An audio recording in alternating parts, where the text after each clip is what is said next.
사도신경으로 신앙고백 드리겠습니다. 나는 전능하신 아버지 하나님 천지의 창조주를 믿습니다. 나는 그의 유일하신 아들 우리 주 예수 그리스도를 믿습니다.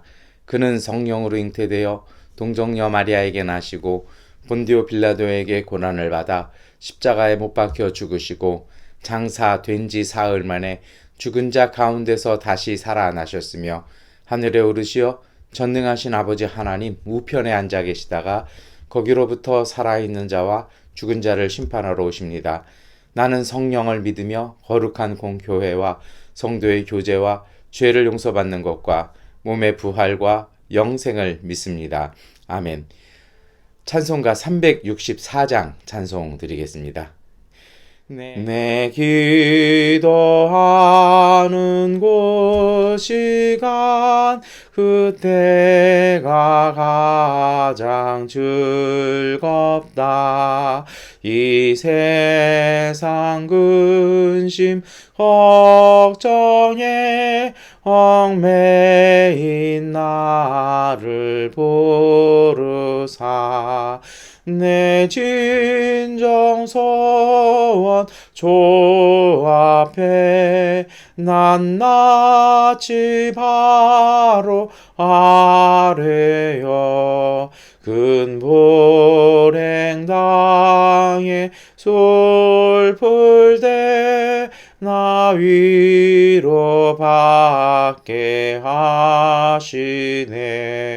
내 기도하는 시간 그때가 가장 귀하다.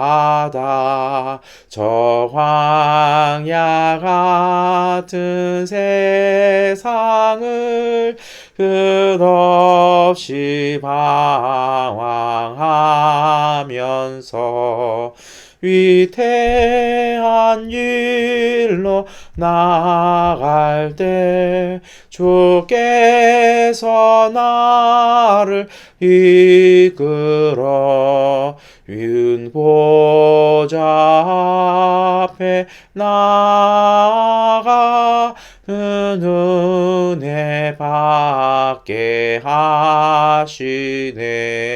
내 기도하는 시간 그때가 가장 즐겁다. 이때껏 지은 죄로 내 마음 심히 아파도 참마음으로 뉘우쳐 다 숨김없이 아뢰면 주 나를 위해 복주사 새 은혜 부어 주시네. 내 기도하는 시간 그때가 가장 즐겁다. 주 세상에서 일찍이 저 요란한 곳 피하여 빈들에서나 산에서 온 밤을 새워 지내사 주 예수 친히 기도로 은본을 보여 주셨네. 아멘. 고린도전서 15장 1절부터 11절까지의 말씀 세 번역본 성경으로 함께 읽겠습니다. 형제 자매 여러분, 내가 여러분에게 전한 복음을 일깨워 드립니다. 여러분은 그 복음을 전해 받았으며 또한 그 안에서 있습니다. 내가 여러분에게 복음으로 전해드린 말씀을 헛되이 믿지 않고 그것을 굳게 잡고 있으면 그 복음을 통하여 여러분도 구원을 얻을 것입니다. 나도 전해받은 중요한 것을 여러분에게 전해드렸습니다. 그것은 곧 그리스도께서 성경대로 우리 죄를 위하여 죽으셨다는 것과 무덤에 묻히셨다는 것과 성경대로 사흘날에 살아나셨다는 것과 게바에게 나타나시고 다음에 12제자에게 나타나셨다고 하는 것입니다. 그 후에 그리스도께서는 한 번에 500명이 넘는 형제 자매들에게 나타나셨는데 그 가운데 더러는 세상을 떠났지만 대다수는 지금도 살아 있습니다. 다음에 야고보에게 나타나시고 그 다음에 모든 사도들에게 나타나셨습니다. 그런데 맨 나중에 다리 차지 못하여 난 자와 같은 나에게도 나타나셨습니다. 나는 사도들 가운데서 가장 작은 사도입니다. 나는 사도라고 불릴 만한 자격도 없습니다. 그것은 내가 하나님의 교회를 박해했기 때문입니다. 그러나 나는 하나님의 은혜로 오늘의 내가 되었습니다. 나에게 베풀어 주신 하나님의 은혜는 헛되지 않았습니다. 나는 사도들 가운데 어느 누구보다도 더 열심히 일하였습니다. 그러나 이렇게 한 것은 내가 아니라 나와 함께 하신 하나님의 은혜입니다. 그러므로 나나 그들이나 할 것 없이 우리는 이렇게 전파하고 있으며 여러분은 이렇게 믿었습니다. 아멘. 네, 오늘 우리가 함께 고린도전서 15장의 말씀 읽었습니다. 고린도전서는요, 물론 이제 고린도 교회가 고린도 교회에게 보내는 편지죠. 고린도 교회는 이 고린도라는 지방이 좀 중요한 항구 도시입니다. 그러다 보니 이 항구는 좀 돈도 많고 또 돈이 많다 보면 희한하게 우상이 많아요. 이게 돈이 많으면 좀 편안해야 되는데 돈이 많으면 걱정이 많아요. 왜 걱정이 많냐면요. 좀 저희 입장에서는 우리는 돈이 없어서 걱정인데 돈 많은 사람들도 걱정이 많더라고요. 그 이유가 뭐냐면 지금 이게 돈이 많으면 또 없어지면 어떡하나 하는 걱정이요. 또 앞으로 이렇게 벌리지 않으면 이게 공급되지 않으면 하는 걱정이 더 많이 있습니다. 그래서 무조건 어떤 부자가 되는 것, 돈 버는 것을 위한 우상 숭배가 반드시 따라오게 되어 있습니다. 왜냐하면 인생의 목적이 모든 걸 쌓아두는 것에 있고요. 계속해서 모든 것을 쌓아두려고 하는 그런 어떤 지속성 때문에 우상이 생기는 법입니다. 그래서 고린도 교회는 좀 그런 게 많았어요. 그리고 이제 뭐 이단도 많았고 여러 가지 문제가 있죠. 그런데 사도 바울이 고린도에 있는 교회들에게 보내면서 묘한 얘기를 해요. 뭐냐면 고린도전서 이 마지막 부분이죠. 15장이면. 이 15장 전체는 부활에 관련된 소망입니다. 그렇게 돈도 많고 뭔가 성공하려고 하는 사람들, 우상숭배도 많은 고린도 지방이요. 우상숭배가 많다라는 건요. 수단과 방법 가리지 않고 성공만 하면 된다라는 그런 의식이 꼭 함께 가는 법입니다. 사도 바울이 그런 고린도 지방에 있는 교회들에게 뭐 우상숭배 하지 마라 뭐 이런 얘기도 하죠. 그러나 중요한 것은 오늘 사도 바울이 뭐라고 얘기를 하냐면요. 복음에 가장 중요한 것이 있다라는 겁니다. 그래서 1절에 뭐라고 돼 있어요? 내가 여러분에게 전한 복음을 일깨워 드립니다 하면서 다시 한번 중요한 것이 무엇인지를 각성시켜 준다라는 거죠. 그래서 여러분은 다른 거 아니라 그 복음의 가장 중요한 것 위에 서 있고 또 그 안에 서 있다 이렇게 강조를 합니다. 그래서 2절을 보면요. 뭐라고 되어 있어요? 복음으로 전해드린 말씀 헛되이 믿지 않고 굳게 잡으면 구원을 얻을 것이라고 얘기합니다. 이 누구한테 하는 얘기일까요? 돈도 많고 우상숭배도 많은 이런 도시요. 이러한 속에서 신앙생활 한다라는 건 성도들이 뭐 부자도 있었겠습니다만 전체적으로는 예수 믿는 것 때문에 오히려 더 고난 많았을 거라는 겁니다. 우상숭배를 하지 않으니까 또 다른 사람들처럼 살지 않으니까 얼마나 많은 어려움이 있었겠습니까? 그 속에 어찌 보면 이 고린도 교회 성도들이 뭐 돈도 많고 성공한 사람들 글쎄요 그런 것 같지는 않아요. 오히려 그 반대의 급부가 많죠. 참 고난 많은 가운데 신앙생활했던 것이 고린도 교회 성도들인 것입니다. 그런데 이러한 성도들에게 꼭 붙잡는 그 복음의 내용이 있다라는 겁니다. 우리가 자꾸 고린도전서 하면은 이제 13장 사랑만 이렇게 생각을 하거든요. 그런데 이제 중요한 건요. 그 사랑이 뭘로 이어지는 거냐면 부활 신앙으로 이루어진다는 것입니다. 그래서 이제 3절부터 이제 사도 바울이 우리에게 전해주는 하나님의 말씀은 예수 그리스도의 부활에 대한 소식입니다. 그래서 3절에 보면 예수님께서 성경대로 우리를 죄로 해서 죽으셨고 4절이죠. 무덤에 묻히셨고 부활하셨다라는 겁니다. 그리고 중요한 건 다음 5절부터입니다. 무엇입니까? 5절부터 7절까지요. 부활하신 예수님께서는 많은 제자들에게 나타나셨다라는 겁니다. 그래서 베드로에게도 나타나셨고 12제자도 나타나셨고 500명의 제자들에게도 한 번에 나타나셨다는 거죠. 그래서 이게 숫자가 점점 많아지잖아요. 그래서 신약 성서에서는 이렇게 숫자가 많아지는 건요, 보편화된다라는 것입니다.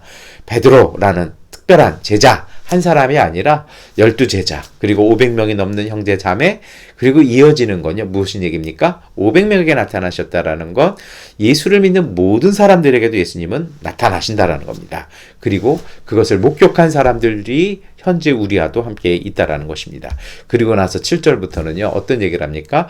야고보에게도 나타나셨고 모든 사도들에게 나타나셨는데 앞에 베드로도 나타났고 제자들 나왔잖아요. 왜 사도가 나올까요? 이 사도는요, 예수께서 세우신 보편적인 교회를 말씀하는 거죠. 그래서 사도적 교회라고 얘기를 합니다. 물론 이거를 좀 잘못 이해하시면 신사도주의에 빠져서 좀 이렇게 이상한 쪽으로 너무 신앙이 강조되는 우려도 있습니다만, 오늘 본문은 보편적인 모든 교회들을 말씀하시는 거죠. 그러면서 바울이 무슨 얘기를 하냐면요, 예수님께서 자기에게도 나타났다는 겁니다. 그래서 바울이 고백하는 건 자기는 사실은 부활하신 예수님 만날 자격이 안 된다라는 겁니다. 왜요? 자기 입으로 고백하자는 자신이 하나님의 교회를 박해했기 때문이라는 것입니다. 그래서 자기는 그 자격 없는데도 예수님께서, 부활의 주님께서 오셔서 만나셨고, 그 은혜로 자신은 10절, 11절 보면 뭐라고 되어 있습니까? 그 은혜 너무 감사해서 그 은혜가 헛되지 않도록 자신이 복음을 정말 열심히 전하고 있다라는 거죠. 오늘 이 고린도전서 15장의 말씀, 우리가 어떻게 믿고 어떻게 기도해야 할까요? 여러분, 지난 주간에도 제가 말씀을 드렸습니다만 예수 그리스도의 복음은 어떤 종교성이나 도덕성이 있지 않습니다. 윤리적이지 않죠. 말 그대로요, 우리 기독교 신앙은요, 실전 신앙입니다. 이 삶 가운데 이루어지는 거예요. 그래서 오늘 고린도전서 15장에는 사도들, 그건 다 부활의 주님 목격한 사람이다. 500명 특별한 사람이다. 이런 얘기를 하는 것이 아니고요. 예수님께서는 예수님을 믿고 고백하는 모든 이들에게 나타나셨고요. 심지어 그 자격이 안 되는 바울에게도 나타나셨다라는 겁니다. 이게 무슨 뜻이냐고요? 여러분, 우리가 믿는 신앙이 부활신앙이잖아요. 그것이 예수께서 부활하신 것을 부활의 주님은 나는 만났어, 그분이 다시 되살아나실 때, 이것뿐만이 아닙니다. 그 부활의 주님을 만남으로써 오늘 우리도 우리의 죄 가운데서 속량함을 얻어서 우리도 다시 살아나는 겁니다. 부활하는 것이죠. 그래서 이 부활이 죽어서의 세상이 아니고요. 어떤 얘기냐면요, 오늘 우리의 삶 가운데입니다. 우리의 삶의 일상 속에서 우리는 온전하지 못합니다. 실수도 하고 잘못도 하죠. 때로는요, 뭐가 없고 안 돼요. 그런데 여러분 기억하십시오. 그런 모든 문제와 고난과 환경 속에서 예수 그리스도의 부활은 우리에게 새 생명 주신다라는 겁니다. 새 삶을 주신다라는 겁니다. 환경, 그리고 상황이 아니라 그것에서 져서 굴복할 수밖에 없는 오늘 우리의 모습이 아니라 부활의 주님 따라서 오늘 우리의 삶 속에서 우리가 세상의 여건이나 환경 속에서도 세상의 그 힘에 굴복하지 아니하고 부활하신 주님께서 우리에게 주시는 새 생명, 새 능력 통해서 우리는 하나님 나라의 자녀로서 복된 삶을 여기서도 산다라는 겁니다. 이것이 바로 예수 믿는 부활신앙의 특징입니다. 영혼의 구원뿐 아니라 우리 지난 주간에도 말씀을 드리고 우리가 함께 기도했습니다만, 우리가 부활의 주님 믿고 부활신앙을 믿는다라는 건요, 우리가 우리의 삶, 이 땅 가운데서도 마찬가지라는 겁니다. 세상 사람 다 실패했다고 생각하고 세상 사람 다 끝났다고 얘기하지만 창조의 하나님, 구원의 하나님, 부활의 하나님께서는요, 우리에게 새 길 열어주시고 새 능력을 통해서 세상의 어떤 낭패나 어떤 실망, 실패 속에서도요, 우리에게 새 길 열어주시는 소망이 우리 가운데 있다는 것입니다. 그래서요, 부활의 주님에 만난다는 것은 바로 그것입니다. 그리스도 예수께서 부활하셨듯이 우리도 부활할 것입니다. 우리의 영혼뿐 아니라 지금 우리의 상황 속에서도요, 우리의 삶 속에서도 이전 것은 지나갔으니 보라 새 것이 되었도다라는 말씀처럼요. 우리가 다시 되살아나고 삶의 새로운 삶을 살아서 변화되어진 삶, 우리의 상황이 바뀌어지고 우리의 삶이 복된 삶으로 우리가 살아날 것이라는 겁니다. 그런데 여기에 중요한 것이 있습니다. 이것이 바로 사도 바울이 복음을 굳게 붙잡아서 헛된 신앙 되지 말라고 강조하는 것입니다. 그것이 무엇입니까? 부활의 주님께서 우리를 만나 주신다라는 겁니다. 여러분, 이것을 잊어버리면 우리의 신앙은 헛되다라고 사도 바울은 얘기하는 겁니다. 그래서 오늘 우리가 우리의 삶 속에서 찾아야 할 것이 있습니다. 부활의 주님께서 우리를 찾아오셨습니다. 우리를 만나주십니다. 우리를 도와주십니다. 그 은총, 그 은혜에 힘입어 우리가 예수 그리스도를 만나 뵙고 변화되어지고 우리 스스로 결단하고 우리 스스로 성령으로 충만한 가운데 다시 서는 그러한 믿음의 결단이 우리 가운데 필요할 것입니다. 그래서 부활의 주님 만나기 위해서요. 주님 계신 자리 가운데 우리를 찾아오시는 주님을 영접하고 환영하고 모셔드리고 인정할 때에 성령께서는 우리 가운데 오셔서 우리를 새롭게 변화하심을 믿으시기를 축원합니다. 중요한 것은요. 부활의 주님이 우리 가운데 오셔서 우리의 마음과 영혼과 우리의 삶 바깥에서 두들기고 계신다라는 것입니다. 그것을 인정하고요. 예수 그리스도를 굳세게 붙잡을 때 부활의 주님이 우리에게 베풀어 주시는 부활의 새 생명의 은총이 오늘 우리의 삶을 변화시킬 것이라는 겁니다. 우리가 실패했는데 이렇게 어려운데 어떻게 할 수 있냐고요? 그래서 사도 바울이 10절 하반절부터 고백하지 않습니까? 그러나 이렇게 할 수 있는 것은 내가 아니라 나와 함께 하신 하나님의 은혜입니다. 부활의 주님을 만난 사람이냐 더 이상 걱정하지 않습니다. 더 이상 전전긍긍하지 않습니다. 하루하루가 모든 것이 하나님의 은혜입니다. 그 주신 하나님께서 이루어 가실 것을 믿고 감사하며 순종하며요. 우리 가운데 오신 그리스도 예수와 함께 동행하는데 집중하는 것입니다. 이것이 바로 생명을 뿜은 그리스도의 은혜죠. 사도 바울은 오늘 그 은혜를 통해서 모두에게 이것을 전파하고 있다라는 것입니다. 이것이 바로 우리가 믿는 예수 복음, 부활의 신앙의 능력입니다. 여러분, 새롭게 시작하는 이 한 주간, 이 부활의 은총 통해서요. 오늘 우리의 삶이 되살아나고 하나님이 주시는 하나님의 나라의 축복과 은총이 우리의 삶 속에 새롭게 꼽히는 그러한 복되게 길, 축복의 길, 능력의 길, 생명의 평화를 누리시는 이 월요일 되시기를 기도하고 승리하시기를 축원합니다. 기도하겠습니다. 전능하신 아버지 하나님, 오늘 우리 가운데 함께 하시니 감사합니다. 주님의 성령이 우리 가운데 함께하여 주셔서 부활의 주님께서 우리 가운데 오심을 믿게 하여 주시고 세상의 마음속에 근심과 염려와 여러 가지 걱정으로 우리의 마음이 옳아지고 우리의 마음이 낮아지고 우리 마음이 어두울 때 하나님 그것에 매이지 말게 하시고 복되신 빛 되신 주님을 향해 나가게 하시고 주님을 만나 영접하는 믿음 되게 하여 주시옵소서.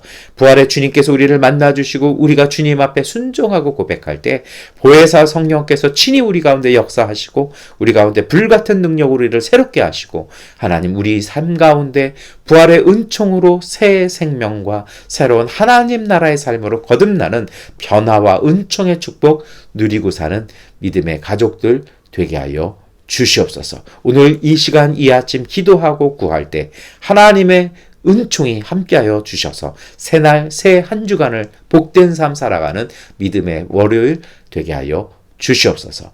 예수님의 이름으로 기도드립니다. 아멘. 하나님께 기도하는 시간 갖겠습니다.